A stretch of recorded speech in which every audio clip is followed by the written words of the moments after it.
Pemirsa, pandemi COVID-19 mengakibatkan masyarakat kelas pekerja di Indonesia terhimpit.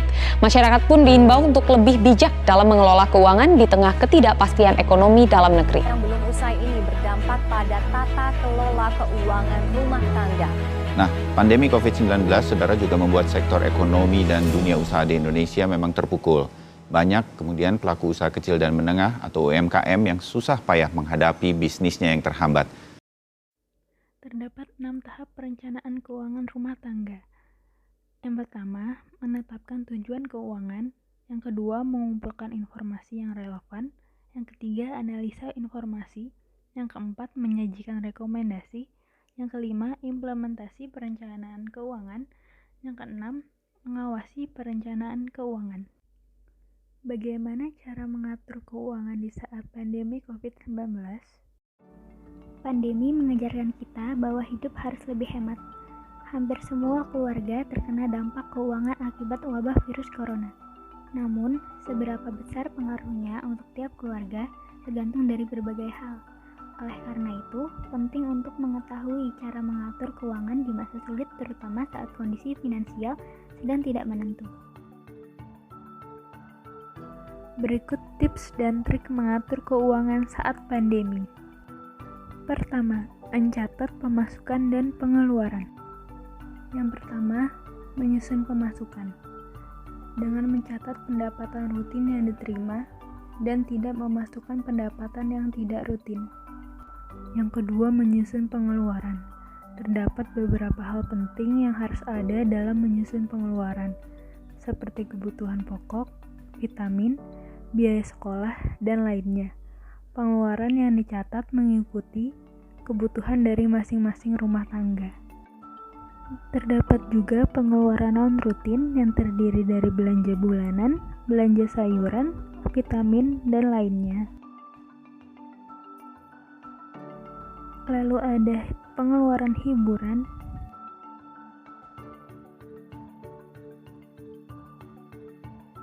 Dengan total pengeluaran yang mengikuti besaran pemasukan. Kedua, menentukan prioritas pengeluaran uang. Terdapat beberapa hal yang menjadi pertimbangan dalam menyusun skala prioritas. Yang pertama, tingkat urgensitas. Merupakan tingkat kepentingan pada suatu kebutuhan yang harus dipilih dan harus didahulukan. Sehingga dalam menentukan sebuah pilihan, kita harus memilah kebutuhan mana yang benar-benar mendesak dan harus kita dahulukan dalam pemenuhannya. Kedua, kesempatan yang dimiliki. Jika kesempatan untuk membeli atau memiliki sesuatu sangat jarang terjadi, maka Anda bisa mempertimbangkannya. Yang ketiga, kemampuan diri. Jika Anda hanya memiliki gaji 5 juta per bulan dengan kondisi sudah memiliki anak yang sedang sekolah dan istri tidak bekerja, maka prioritaskanlah kebutuhan sekolah anak dan biaya pengeluaran bulanan rumah. Lalu jauhkanlah keinginan untuk membeli barang yang tidak penting. Yang keempat, mempertimbangkan masa depan. Seperti halnya dalam konteks kepemilikan rumah, penggunaan asuransi, tabungan, atau investasi lain yang memiliki sifat jangka panjang dan kebutuhan di masa depan. Yang kelima, cermat dalam berbelanja. Dengan memperhatikan harga dan kesempatan dalam berbelanja, seperti halnya membandingkan harga barang di satu tempat ke tempat lainnya untuk melihat harga yang paling menguntungkan. Yang ketiga ialah perbesar dana darurat. Krisis yang ditimbulkan oleh pandemi COVID-19 telah memicu krisis finansial dalam rumah tangga masyarakat Indonesia. Oleh karena itu, dana darurat menjadi suatu hal yang sangat penting. Dana darurat ini dijadikan sebagai pos keuangan yang sangat bermanfaat ketika terjadi suatu hal yang tidak diinginkan seperti kondisi pandemi COVID-19 saat ini. Lalu, apakah yang dimaksud dengan dana darurat itu? Dana darurat merupakan sebagian dana yang disisihkan dari pemasukan bulanan dan hanya digunakan dalam kondisi tertentu dan darurat. Dana ini sebaiknya dialokasikan secara terpisah dari tabungan sehari-hari. Dengan kondisi pandemi COVID-19 saat ini, akan lebih baik untuk memiliki dana darurat yang aman untuk menutupi kebutuhan selama 12 bulan atau setahun ke depan. Yang keempat ialah menyisihkan dana untuk investasi. Hal ini merupakan tindakan yang lebih baik dibandingkan dengan membelanjakannya untuk hal-hal yang kurang diperlukan dan hanya berdasarkan keinginan saja. Ada beberapa pilihan untuk berinvestasi transaksi dengan instrumen yang berisiko rendah seperti deposito, reksadana, atau bisa juga dengan investasi dalam bentuk logam mulia ataupun dalam bentuk hewan ternak yang cukup menjanjikan saat ini.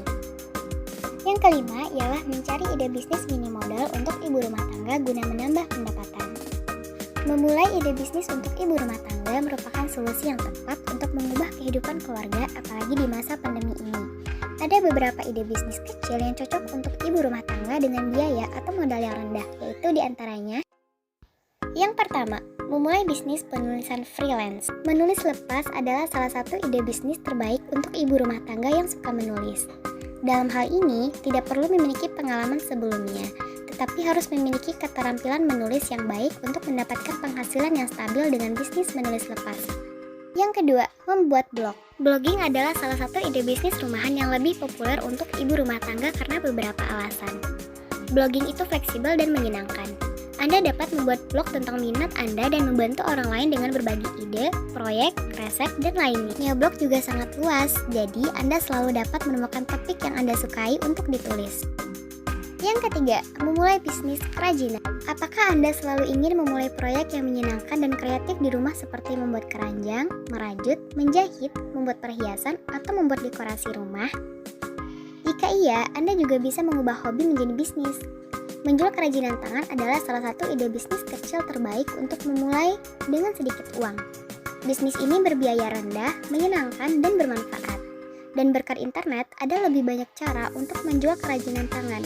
Gunakan platform seperti Instagram, Facebook, atau situs web Anda sendiri. Yang keempat, memulai bisnis bimbingan belajar. Jika Anda mencari ide bisnis rumahan yang mudah dan bebas stres untuk ibu rumah tangga, penawaran layanan bimbingan belajar juga merupakan pilihan yang bagus.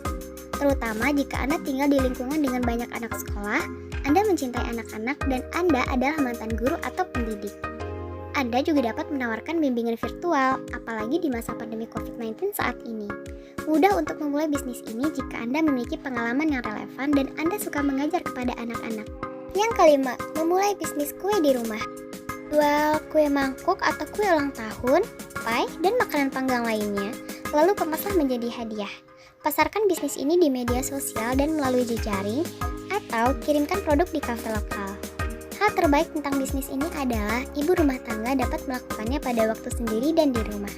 Sebelum memulai, sempurnakan resep dan desain, lalu ambil foto cantik produk yang dimiliki dan buat profil media sosial untuk bisnis kue ini.